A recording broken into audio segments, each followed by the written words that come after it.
NEPM's podcasts are funded by Armbrook Village Senior Living in Westfield, with support services designed to help seniors age in place, including a Compass Memory Support Neighborhood. More at armbrookvillage.com. Welcome to the Fabulous 413. I'm Khalees Smith. And I'm Monty Belmonte. A week from today will be the start of a 43-mile walk for the Food Bank of Western Massachusetts. And the Food Bank of Western Mass works with a slew of other organizations to combat hunger in our area. But dressing Monty up for the march is Swanson Fabrics, who've helped with the costumes for the last few marches, because Monty has to get dressed up every time. Yeah, I do. So we'll head up to Turner's Falls to get a peek at the personas he'll be donning for the 2-day walk. We'll also hear about Toys for Joy. The campaign has a 102-year-long history, and we'll hear from Danielle Lataille and Major David Spencer about how you can bring a little extra cheer to more families this holiday season. But first, we head to the Easthampton Community Center as their food pantry opens. A mile and a half, is it? Or like 2 miles of Easthampton that you walk through on the march? Easthampton, I think, is the town that we are in the least amount of time, but that we technically actually go through. Because it is the road of tape between Holyoke and Northampton with the route that you take. Which means the mayor of Easthampton gets the easiest out, where the other mayors have to go, like maybe from the border of where we start to the border of their town. Nicole LaChapelle mails it in. She walks the whole length of her city. The whole length of her city on the march, which is like a mile. I keep saying every year I'm going to come down and march, and every year I'm here. Oh, well, yeah. You know, this is more important. That's the whole reason that he's marching. So it makes sense that you don't have to come down. You're already doing the work. Yeah, I'll do that. You do the real work. We are at the Easthampton Community Center on Clark Street in Easthampton, and we're here during a food distribution. What's your name? Robin Bialecki. Robin, it's the point person that we've been looking for. My name's Jill. And so what are you working on here, Jill? I am helping Robin distribute turkeys. Oh, because this is the week. This is the week before the week. And we dress crazy for the holidays, and we do fun things. Yeah, you've got a turkey shirt on right now. I do, but it's really hard to come to a food pantry and ask for help. It is so hard to ask for help. But we want everybody to know that everybody's welcome, and we are more than happy to have a good time giving out food. Yeah. So we do. Where did these turkeys come from? We actually purchased these. We do our Thanksgiving race every Thanksgiving morning. This is our 10th year. So we give them the bird is the name of the race. That's what we do. We buy turkeys. So the money that was raised last Thanksgiving was saved to buy these turkeys for this Thanksgiving? We saved to buy these turkeys. We're spending about $20,000 a year on turkeys. Whoa! But we have 4,000 families. Some families don't want a turkey, so they'll get a chicken. We try to make sure everybody has, and then they get a full bag with all the fixings, the stuffing and the potatoes and the cranberry and all of that, a cake mix, everything that they need for a Thanksgiving meal. Amazing. Oh, you're the reporter, huh? Yeah. Oh yeah, he was in bad shape. I took him home one day in really bad shape because he couldn't ride his bike. Robin was fabulous. She got him all kinds of stuff that he could eat because he couldn't really chew. And I took him home because we couldn't imagine him walking from here all the way up to Park Street. Everybody saw me. It was bad. I took him home. We got his food upstairs for him, and he just looks so much better. Nice. It is fabulous. They take good care of you here, huh? I look like a Tom Cruise right now. Yeah, you do. Yeah, you do. I just play. Are you going to be able to fit all this? I'm looking in the box. There's like a can of pink salmon, a couple cans of tuna. There's bacon. There's some cheese. There's a Hostess cupcake. There's some hot Italian sausages. I'm coming to your house. There's a bunch of eggs. Some good eggs. Yeah. Must say, I appreciate you welcome up in here and do the interviews and whatever it's not. You know what I mean? That's humbleness. That's what I feel. Oh, thank you. I mean, I appreciate that very well. Besides that, I have to go home. All right. But the Easthampton pantry's always had like a really incredible selection. I remember. Yeah, and they've got a bunch of turkeys they're giving out right now. Oh, it's turkey time. About that. There's the long line of folks ready to come in and get all their stuff. Robin, we're going to follow you around. That's a crazy thing to do. You have turkey earrings on. I have a turkey shirt, too. Sweetie. Yes, sweetheart. JD, you take care. Thank you. Good luck, man. Guys, you have a good day. Yeah, you too. You're going to have an experience. It always is. Yeah. How many days a week are you doing food distribution here? We do our major pantry distribution Mondays, Wednesdays. Uh-huh. But the outside cafe, as we call it, there's always fruits, vegetables, bread, and the refrigerator inside has milk and eggs, and that's 7 days a week. I saw them go in there. Yes. Open the fridge, grab Open the the egg. fridge, Yeah. grab an egg, grab a yogurt, milk, whatever is there. We get sandwiches donated from Stop and Shop and Cumbies and Starbucks. Those are always favorite. Yeah. And all of the companies that we work with that we salvage every single day. So whatever somebody needs, we try to fit that bill if we can. We can't always, but we give it our best shot. Yeah. Now, we know that the turkeys come from your Give 'em the Bird run, but what's your relationship with the Food Bank of Western Mass? Oh, we couldn't exist without the food bank. Last year we gave out 2.5 million pounds of food. Crazy. Yes, in 1 year. And the majority of that comes from the food bank. So we get all of our canned goods, and a lot of what we salvage goes through Feeding America, which is also the food bank. Yeah. So we get permission to pick up at the stores, and whatever like Big Y and Stop and Shop are salvaging, then we can go and pick up produce and bread and all of that. Yeah, we are pretty excited to be part of the food bank, and I've been here 25 years, so it's been that long. How many people a week do you think come through here? We see about 1,000 families a week. 1,000 families in Easthampton alone. Yeah. Well, no, we do 66 cities and towns. Oh, cool. Yeah. Yeah, because we have a ethnic pantry, so people that are looking for halal foods, kosher foods can come and get meat and food that's applicable for their diet. That's excellent. And it's wonderful. They're very grateful for that. And then we also have our gluten-free, allergy-free pantry. So people who have medically necessary food needs, we service that as well. And we're one of the only ones that has like a complete pantry for that. We So you service see a lot more activity because you're the only ones around. We do. We have clients from North Adams that come down, Wow. Once a month, Pittsfield, because it's harder to get foods. And gluten-free foods are 4 times the cost of any other loaf of bread, so. I want my gluten money back. You're taking gluten out. Well, no, I shouldn't have to pay for that. It's because it's so hard to make it replicate the things that gluten can do. Yeah. So, if you're looking for like crackers or bread that acts like bread and not like paste, Right. it Tastes good. Yes. yeah. How do people access the food here? What is it that Easthampton Community Center requires to get a box of food like all of these? There's literally like at least 30-ish people in line right now. Basically, we go by the form from the food bank, which covers all of the USDA qualifications. We generally start by saying, do you have food stamps or do you have mass health? And that automatically qualifies most families, veterans, anybody on fuel assistance. So it's pretty, reasonable to get into the program. And then we do a weekly distribution. We found that doing once a month, people would have the food gone in the first 2 weeks, and then they would be like, we have no food. Yeah. So we try to spread it out. Most families leave with 40 to 50 pounds of food a week. We also have a children's program, so that any child in the family under the age of 18 gets their own bag of food, which is basically breakfast and lunch foods for a week. So that's a big help to a lot of the families. If you have children and know what it's like to feed them, they're always hungry. Yeah.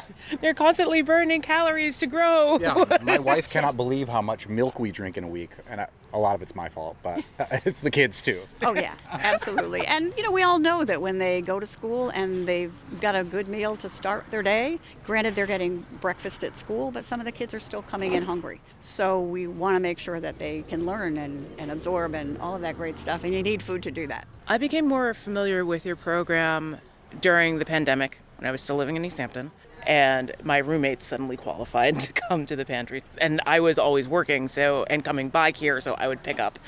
But has your offerings or program adjusted since the pandemic? And if so, how? Well, we definitely have grown. Prior to the pandemic, we were at about 1,000 families. Now we're at 4,700 families. So we've definitely grown. We see the need to be so much greater. And for us, it's just trying to get more food. Our goal is always to do 20% more than we did the last year. And we certainly have sort of gone past that this year. Families went back to work after the pandemic, but a lot of them lost their jobs. And the companies closed. So they got a job, but it was at a lesser rate of pay. So they're still trying to make mortgage payments and car payments and all of that. So we really have tried to step up our game and provide more food to give them.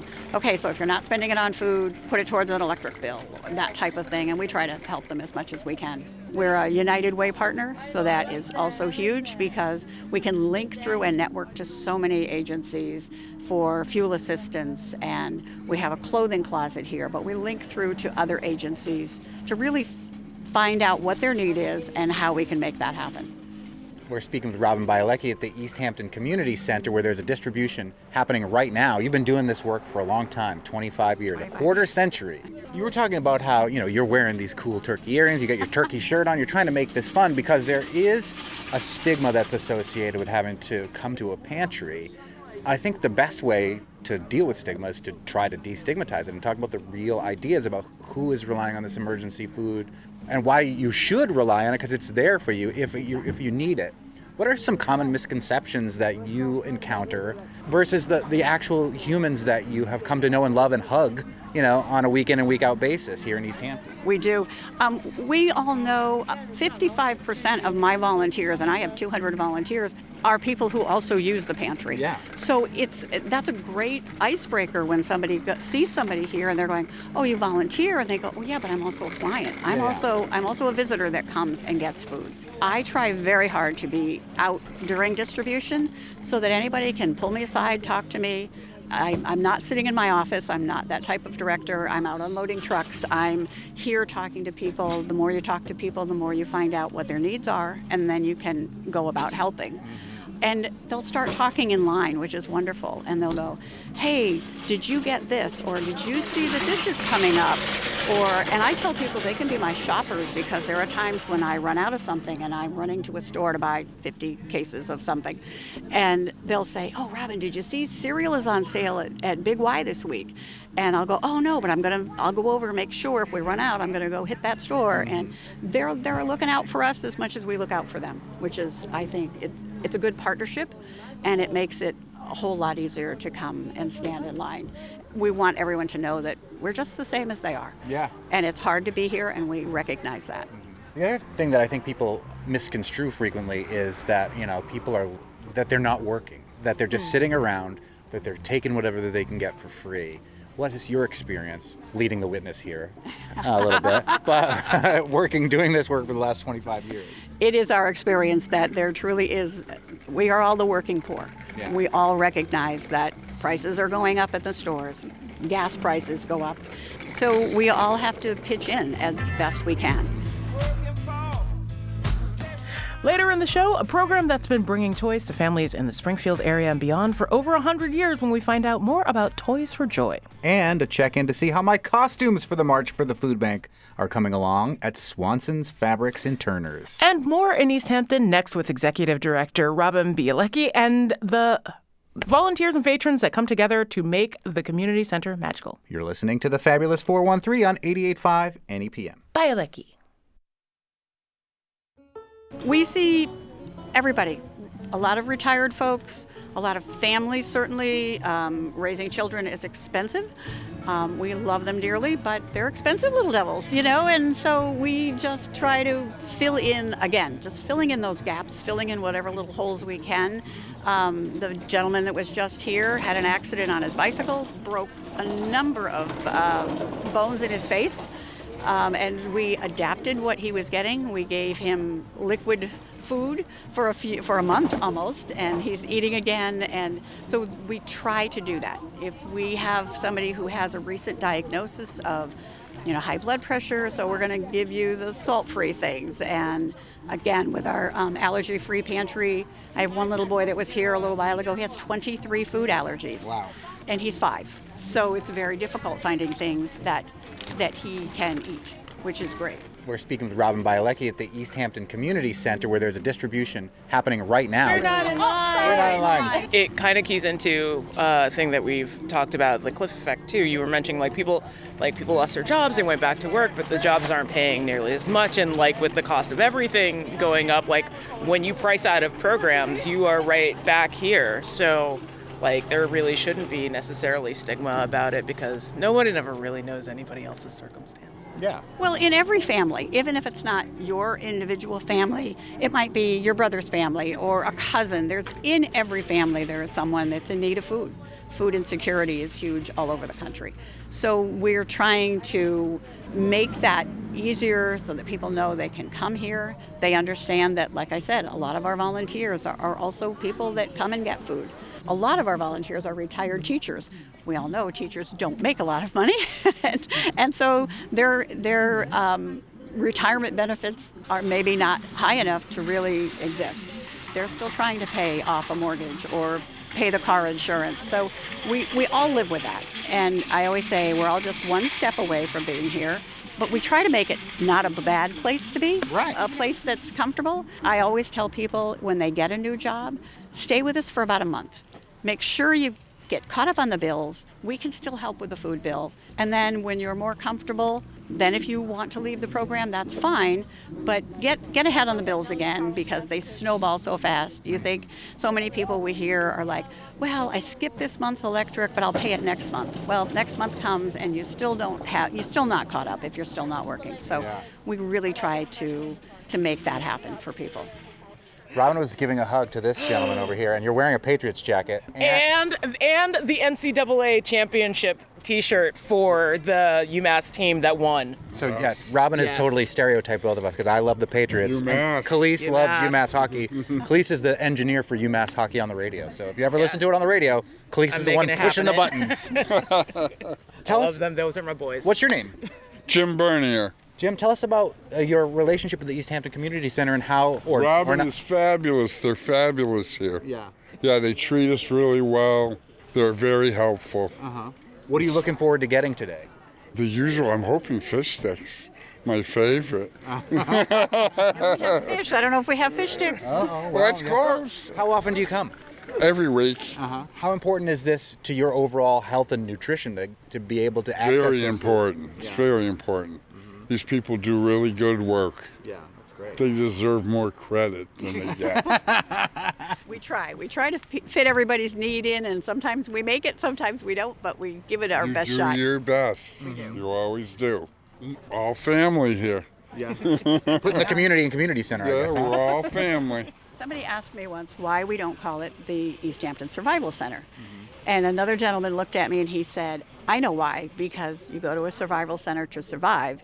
You come to a community center to be part of a community. And I went, that's exactly my theory too. We want people to feel that this is their community and it's their house. We want them to be comfortable coming here, and it makes them part of a community. So that's our goal. You do a fabulous job. I love it. It's generational. I mean, my kids have volunteered here. Now my granddaughter comes in. She's 5, and she loves to help me make bags and whatever I do on Sunday. She's here on Sunday with me. So that's so great. It is great. And we have a lot of high school students that come that have to do community service for National Honor Society. And then when they take off and go to college, they'll come back in the summer and volunteer again. And it's so wonderful to see that they've had a good time. They love being able to serve their community.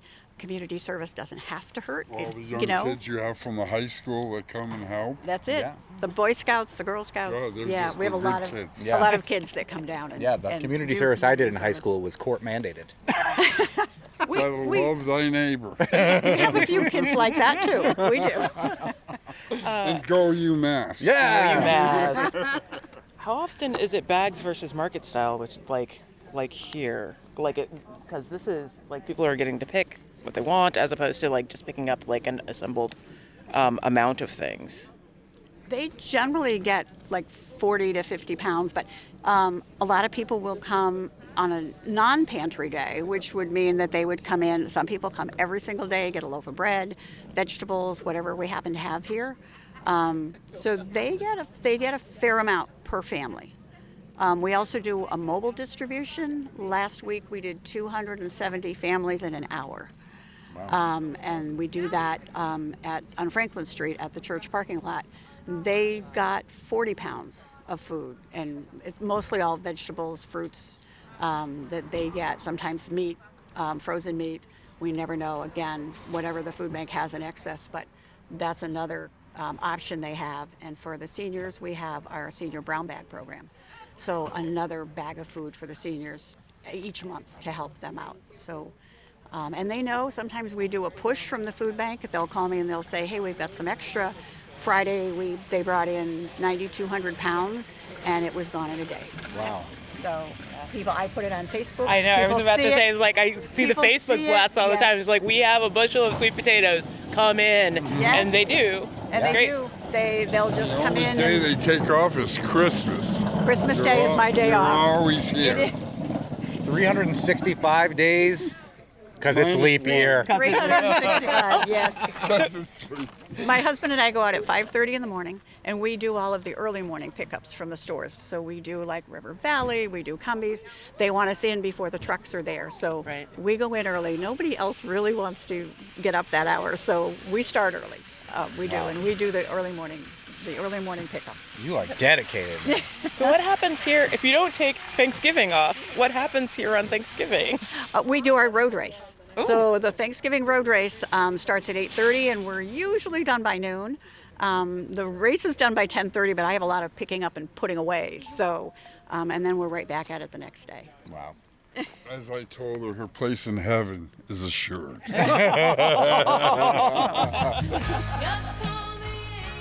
Thanks again to the Angel, Robin Bialecki, and the folks at the Easthampton Community Center, one of the food bank's many partner agencies. Later in the show, we'll hear how you can help more kids have an even brighter holiday season with Toys for Joy, which is entering its 102nd year. But up next, Monty's costumes are specifically made for walking, and that's just what they'll do. But all the way from Springfield to Greenfield. We'll stop in at Swanson's Fabrics in Great Falls and see how their transformations in fabric are going. You're listening to the Fabulous 413 on 88.5 NEPM.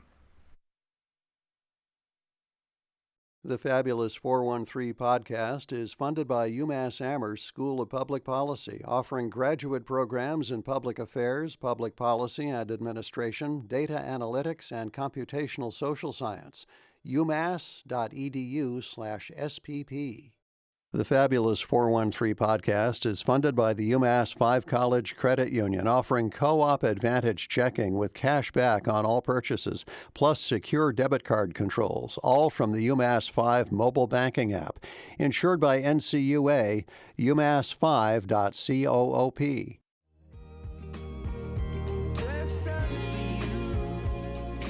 Welcome back to the Fabulous 413. While we have been and will be talking an awful lot about the issue of hunger, the work of the food bank, and the upcoming march that begins next week, a lot of people like to talk about the fashion of the march. Even the Greenfield Recorder published a story this weekend about the 15 years of Monty's costumes. What will Monty wear next Monday and Tuesday on the march? We take you to Swanson's Fabrics in Turner's Falls, where Monty is getting fitted by Catherine Greenwood Swanson, her mother and retired costume designer Emily Long, and Buckingham Rabbit's vintage owner Alex McGinnon. What is Wicked? And there is a cult of Wicked, and it's growing because the movie is coming out. There are certain iconic things, Elphaba specifically, because she's on, the poster with the green face and everything. It's like, I've never seen the musical. I read the book. I have read all the books. No, I just read the book recently because I did not know it was a book. Isn't it a good book? I read it over and over in high school. I read it in preparation for this just to get the vibe because I felt like I was a little bit fish out of water and I like to research before I do anything. So I read the book twice and found a lot of similarities to The Dark Tower, but that's another thing. Anyway. We're both Stephen King nerds. Mommy!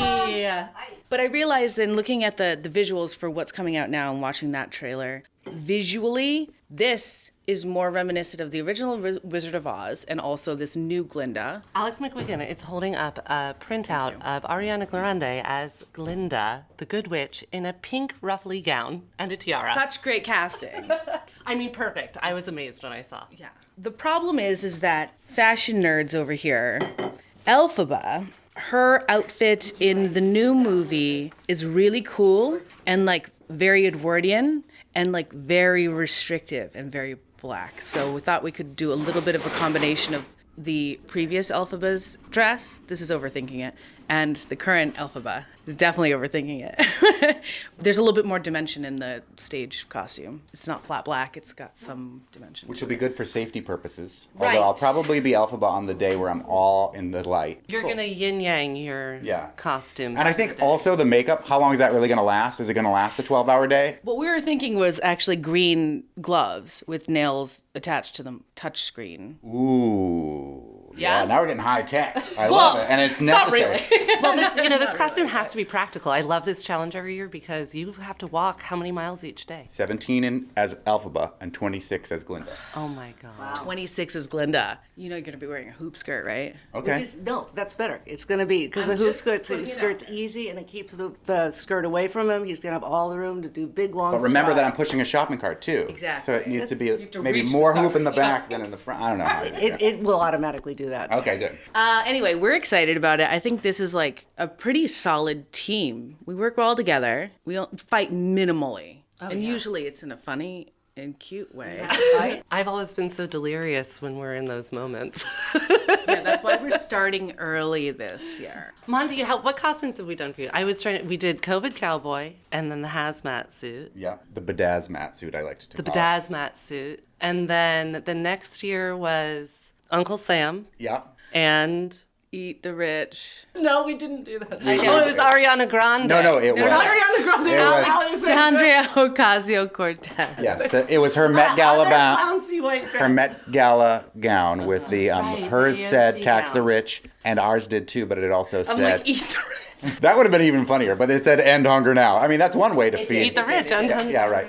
Yeah, you did an awesome Elvis with like Elvis was our best. the Las Vegas Yeah. Elvis. I made all those jewels. That was a labor of love. Yeah, and then last year you did Weird Barbie. Weird Barbie was fun. Let's decide what we need for fabrics, and then I'm going to put out a call to all of my followers and all the other creative reuse stores that I know and say, Indigo Alert, Indigo Alert. That's what we call it when we're looking for a fabric. Does anyone have 15 yards of pink organza that they can donate to this cause? But we did get some black for Elphaba.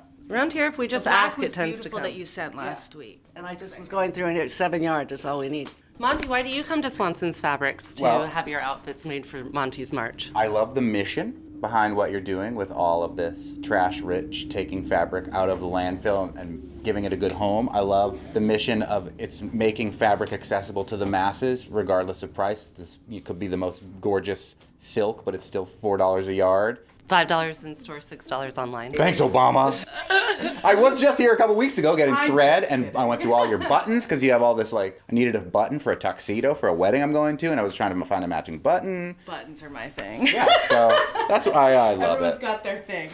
And it's fun. It's better than going to Amazon to get a costume. Like, I'm sure I could go and have one delivered at my door 2 days from now, but that's not fun. I think every year we do talk about like, oh, but okay, it's feeling hard. We could just get this off Amazon. We know we could. And then we're just like, nah. We really can. Yeah. No, we physically cannot bring ourselves to do it. It's also way We'd too rather much. stay It's way up. too much fun making the costumes. It is. So Especially in the scrappy way we do it. I mean, it's like, what do we literally have on hand?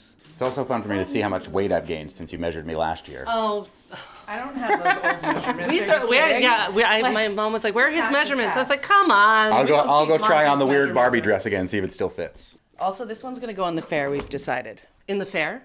Yeah, because it's going to be like banging, right? Oh, we're going to get best of show. That's what I'm You saying. could take. I can give you. It's got to be I have within all the the year. costumes you have made me. No. Oh, but yeah, it has to be in that year. Okay. But every year we should saying submit accountable. Monty's costume Accountable. to the Franklin County Fair. That'd be awesome. Then I'll go pretend that I'm a mannequin there. And I'll scare little kids when they come up and look at the dress. Oh Even better. Here's your drawing. Look, Alex made this beautiful. my God, you already did a concept drawing. It's so awesome. Alex and my mom are the experts who are going to work on construction and design and concept, and then I'm here as a production artist. So I said I would hem the miles and miles and miles of flounces and ruffles and. Which is absolutely easy with a serger. You Yeah, just zip except them. I never want to do it, so But thank I'll you. do it here in this beautiful workshop at Swanson's Fabrics. Plural With your and wonderful possessive. serger. That's right. That's right.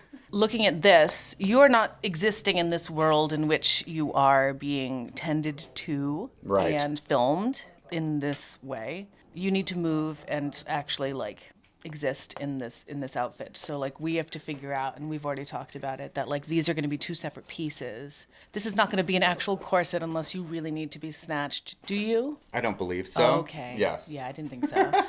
So we're not actually. It's going to be boned, right? But not. It's not a corset. It's going to fit his body. It's not going to be. We're not cinching your waist. Right. That would be good for oxygenation as I'm walking 26 Right. miles. Yeah. We want to keep your circulation existing, right?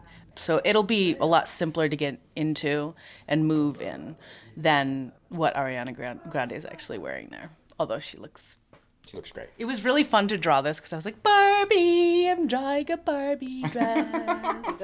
And I'll be Barbie again, and maybe slightly less weird, but not much. Hi, I'm Weird Barbie. I am in the splits. I have a funky haircut and I smell like basement. Oh my god, I had a weird Barbie. This is why you gotta come hang out at the stash house at Swanson's Fabrics, because there's someone Tricks and always someone around who has a little bit of, oh, did you know? Plural and possessive. Avenue A, Turner's Falls. You won't have any issues with like fashion emergencies day of because we're not there to dress you, Right. which is a thing that I worry about every year. I'm like, but we're not there to dress him. Because I forgot about like an important part of the Alexandria Ocasio-Cortez skirt. I know. Well, you know, Well, hopefully that's we'll have because... at least I'll get an instruction on how to be dressed. Well, that's what the final fitting is for. Yeah. And you could bring your dress or whoever you choose to be that person. Yeah. We're gonna just tie a long ribbon to that zipper, and you're gonna be able to dress yourself. That's the goal, No, right? you know No, what? can't. We're not working until 3 a.m. the night before this year. So I think we should actually You be just there. had it's on paper now. I think This is not paper. It is. This is. I will think we're be. gonna be there, and It's we should whatever. join the march. I think we should march. Okay, you're talking crazy now. You don't have to do the whole thing. Do a little bit. Just a little bit. Just a little bit. It's just a little bit. Anyway, you know, we could lace them up with grommets using the brand new grommet setting press and rivet setting press and denim jean button setting press that we just got with the grant money that we received from the state. That is really cool. Actually, grommets are actually in some ways fail-proof because you're not going to break a grommet. That's true. Versus a zipper. And But it you can moves, show up though, any right? size When you you're, want. like- And you're getting grants from the state because you're recycling like, fabric out of untie. right. So they're trying to encourage this behavior that you're doing here at Swanson's Fabric. Yeah, we've been getting really nice equipment for like portable mending kits and mending classes in the shop in the classroom here. And we also just got an amazing grant that got us a long arm quilting machine that has a robotic arm. It's like serious equipment that means that we can not only have our members do projects on this like machine that kind of like only one place in the community needs to have, you know what I mean? Like you don't need private ownership normally of like such a big machine like this, but also people can ask us to do it for them and we can charge as a service. So it's sort of a little If you job. want to make a quilt, you don't have to just sit there and quilt. Quilts are a lot of steps. Yeah. And so having that final step done of the sandwiching and the final quilting on top is really nice. And there's long histories of people having church groups do it or quilting bees to do it that like it takes extra help and effort. Takes a village. A lot of the time. Yeah. Or it takes an awesome machine. Or an awesome machine that we can charge some money for. Job creation through grant acquisition. Thank you, everyone. Time to measure. My favorite thing to do when listening to Wicked, that drives my children, who have been obsessed with it basically since birth, is at the end of every song, yell, "The wizard will see you now!" The wizard will see you now! Because it sounds like it fits at the end of Yeah, every single totally. song from Wicked. The wizard will see you now! The wizard will see you now! Or I will also go, "Ah," which is another big Wicked note. But also fits in almost every ending of almost every song. The rude thing about Wicked is the original cast were such bombshells, powerhouses that you can't sing along to it. The wickedly talented Adele Dazeem. Please welcome the wickedly talented one and only Adele Dazeem. That's like a Vintage meme. Idina Menzel and Kristen Adele. Chenoweth. They were like, Oh my God. oh my goodness. Okay, you guys are nerding out on All right, musicals. just measure. I need to measure you. Okay, measure. This is for Expand the your chest like you're singing the aria you just talked about. Exactly. Okay. It was pretty impressive.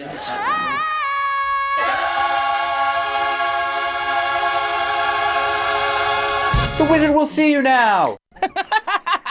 It works every time. 2 costumes enter, 1 costume leaves. No, actually, they both stay. I know, they gotta. And you can see a display of costumes of marches past at Swanson's Fabrics in Turners Falls right now. And thanks again to Catherine Greenwood Swanson, Emily Long, and Alex McGuigan. The march begins a week from today. What was the second costume you put on the first year you had 2 segments to the march? I have no idea. I remember. I was the Statue of Liberty, and then I was one of the first immigrants to this country, a pilgrim. Aw. Later this week, Monty's Wicked makeup with the designer of Wicked on Broadway, Joe Dulude II. Speaking of dressing up, however, an organization that'll soon send out its signature bell ringers is currently asking for your help this holiday season. We find out about Toys for Joy next. You're listening to the Fabulous 413 on 88.5 NEPM.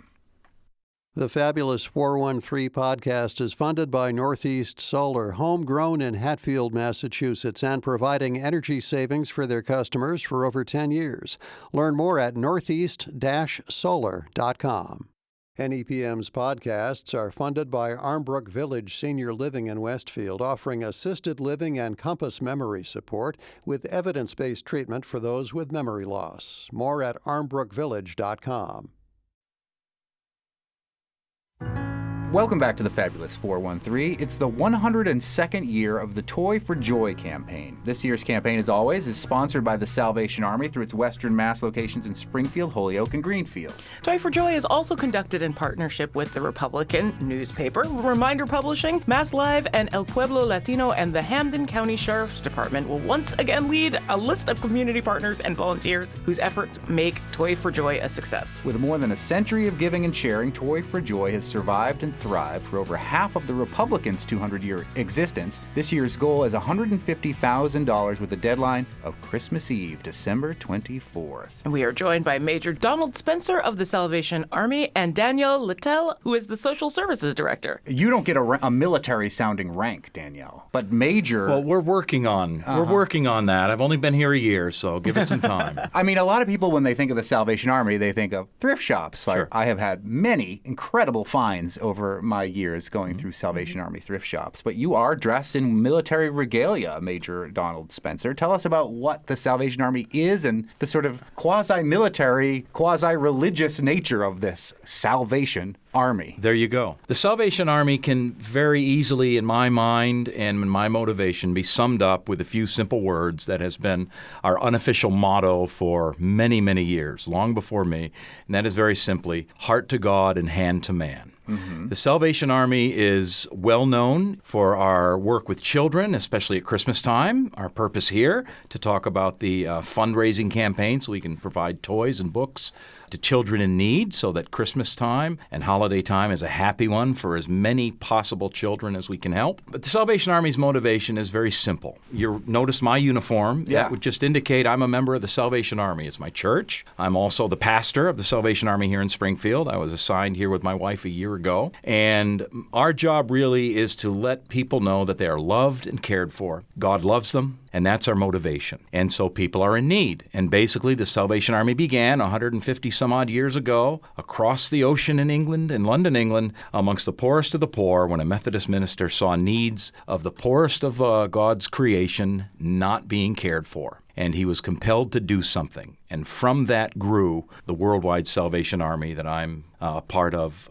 today. We are few in number, so we also have wonderful people we're able to pay to be part of our professional staff. Danielle is one of them, and she is directly involved with the leadership of the Toy for Joy program for 17 or so years. Yes, I think this will actually be my 18th. Yeah. We want every child and every family to be able to celebrate the holidays in as worry-free a manner as possible. This time of year is a wonderful time to do that. We're more visible. You'll see our red Christmas kettles out trying to raise money to support these very things. And, of course, fundraising efforts like the Toy for Joy program, which really Danielle should explain to you a bit. Danielle Lataille, who's the Social Services Director, Professional Staff for Salvation Army, and who's doing this toy drive amongst other things. But let's start with the toy drive.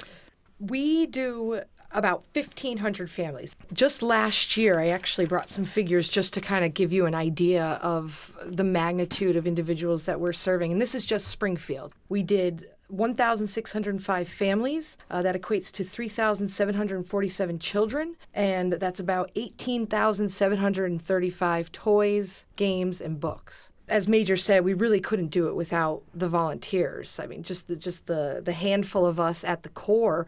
We need the volunteers. We need the community support in order to be able to serve that large amount of individuals. So we try to make sure that each child gets an age appropriate toy, a couple of toys, and then the book is important because we want to foster that love for reading.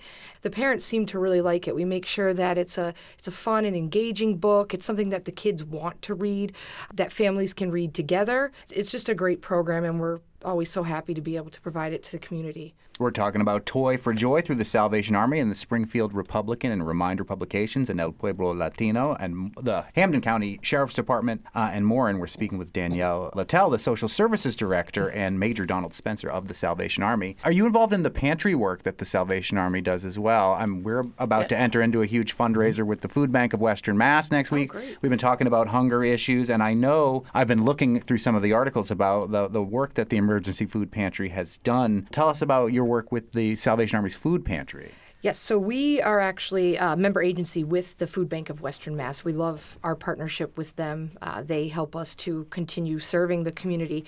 Our pantry's open 3 days a week. Now, when I first started the pantry, I would say if we served 80 to 100 people a month, we were like, wow, that's a good month.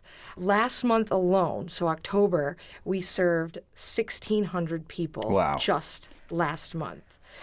And the figures between 2022 and 2023, we saw a 53.5% increase in the amount of people served and meals provided. We're seeing, obviously our returning clients, but we're also seeing a lot of new clients as well. Have you felt that the need for the toy drive has commensurately increased along with the pantry need that you're seeing? Have they mirrored each other? I believe so, and that's really the pantry numbers are what we kind of use as an indicator on what we're going to see this year. So I think with the pantry increasing as it has, I think the need for toys is also going to increase. And we try as a staff, as a team, to make sure that we are serving until we close the doors on Christmas Eve. We have the toys, we're going to do it. Let's talk about a little bit how the mechanics of how this works. So is this a fund drive? Is this a new and unwrapped toy drive? Is it a little bit of both? I would first suggest that just go online, go to Google, and if I've done this to make sure it does bring us here to Springfield. Simply Google Toy for Joy Salvation Army, and you'll end up at a web page that will explain it all. The issue is always with everything, whether it's the food pantry or our program services to young people or our Good Neighbor Energy Fund or any of the many emergency ways that we help people. It all depends on the resources that we have. So Toy for Joy, by all means, if you're in need, contact the Salvation Army. If you live in Springfield or in the immediate area, give us a call. And perhaps, even if we're not able to help you, not just at Christmas time, but through the year, we could probably point you to someone who can. But it really is all driven, I hate to sound crass, it's all about money. Yeah. The fact of the matter is, the more resources we have, our goal is $150,000 this year. We will spend it this year between the three communities that are served in this way. That's true of the food pantry. We utilize resources like the food bank. We have to purchase food from many sources, but the more food we can get, we don't have to pay for, the farther along it goes. And we can accept gifts of toys if they're new. We do distribute new unwrapped gifts. Our idea is twofold. A, we need to know what we're giving in case something inappropriate shows up. But also, it's an opportunity for parents and caregivers to personalize. We don't need to advertise with big bags that say, hey, I got my stuff for free at the Salvation Army.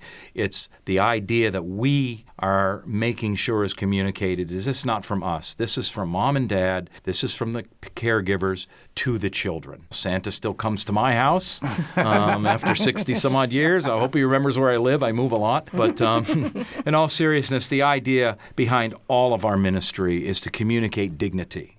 Major Spencer, I'm curious how this campaign, Toy for Joy, has differed from any of your previous stations with the Salvation Army. That is a very interesting question. Every Salvation Army looks for donations of toys. But generally, around the country, there are what's called angel trees. And you'll see a tag at a Walmart or a store or a bank. You take the name of a child that we want to help, and then you go buy them a present. Springfield is unique in that way, in that this massive fundraising effort is going on. And so our Christmas toys are funded by this massive fundraising effort. A little change of subject, if I may. You mentioned the thrift stores. Yeah. All the Salvation Army. That directly supports the Salvation Army rehabilitation work, mainly drugs and alcohol. We have a in-house rehabilitation program. It's 6 months over on Liberty Street, and same Salvation Army, different emphasis. They raise all their money through the thrift stores. I raise my money by coming to wonderful people like you and getting on the air and say, hey, people, give us some cash because we need money. So they're different sort of branches of the Army. They're are the same Salvation Army. They're the Coast Guard of the Salvation Army. Indeed. Yeah. Same motivation, little different specialties. I mean, the Coast Guard, I like that. We're speaking with Major Donald Spencer of the Salvation Army in Springfield and Danielle Lataille of the Social Service Director there. One of the critiques, especially locally, of the Salvation Army is the Salvation Army's perspective on the LGBTQ community. Can you address some of those critiques about how that affects your day-to-day work or your day-to-day work, Danielle, in serving the community and serving people who are poor and needing fuel assistance or all of these other things that we've talked about, the good things that you're doing to help people in our area? The Salvation Army, and it's stated in our mission statement, but the Salvation Army, we don't ask. All we know is you're in trouble, and we want to help you. We certainly have biblically based beliefs, but the purpose of our helping people is because people are in need. Yeah. And how can I talk to you if you're hungry? And this was our founder, William Booth, all those years ago in Victorian England. How can you tell someone God loves you when your belly is empty? Right. That was literally his motivation. And then the societal ills that lead to those things. I want to definitely communicate that we serve anyone. We don't ask. You know, we don't discriminate in any way. The point we discriminate, are you in need? Do you need our help? Do we have the capacity to help you? Whatever the difference is among people. There are as many differences among us as there are people. And we could talk all day long. We could enjoy some spirited discussion, perhaps. I'm a Steeler fan. You may like the Patriots. I don't know. Steelers have been playing great, but anyway, I'm a Pittsburgh boy.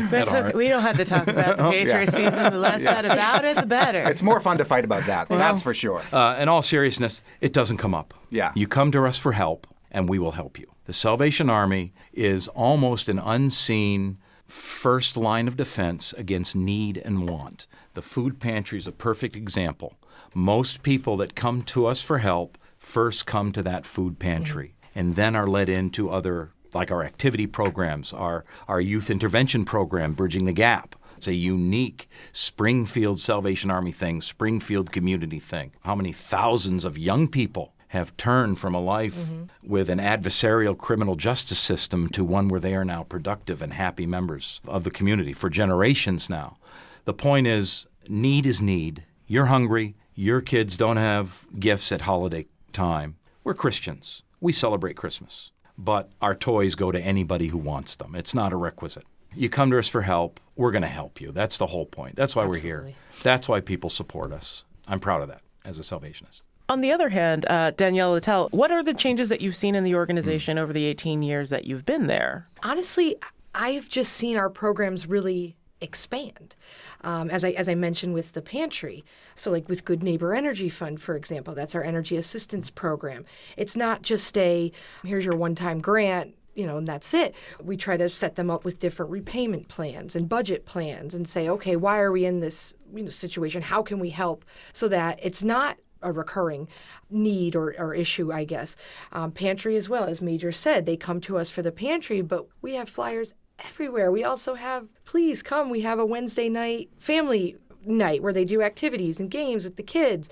The programs are all interconnected and they've just been expanding over the years. That's really what I've seen.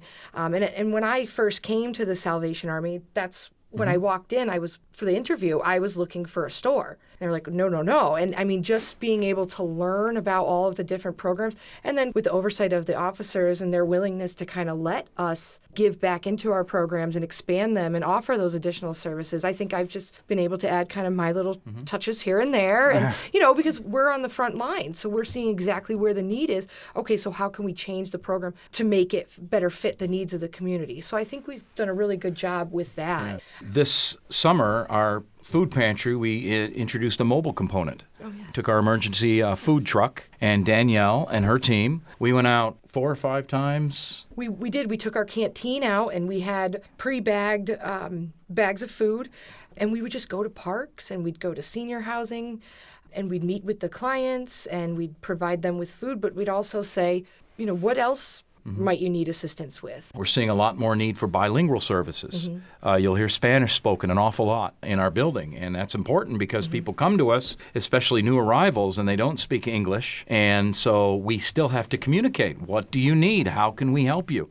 That has changed tremendously, but the 2 biggest things I would say as far as our social services and much of our programming is the need for Spanish language components to what we do, as well as an outreach to the seemingly, I don't know stats, increasing number of people that are unhoused. And we can help. If an individual is unhoused and it's a substance abuse issue, that's where your thrift store money goes.